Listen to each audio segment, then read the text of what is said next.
Hello everyone, welcome back to the channel. So today I'm going to tell you how to turn off automatic speaker on iPhone.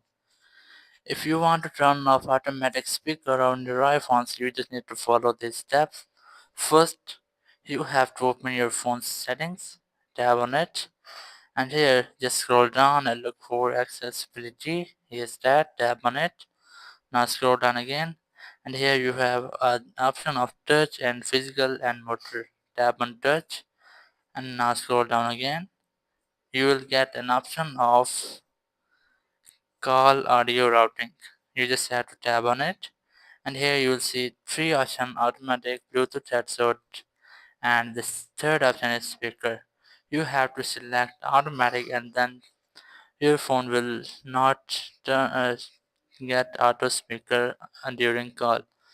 So that's how you can turn off auto speaker in your iPhone. Thank you very much for watching the video. Until next video, bye bye.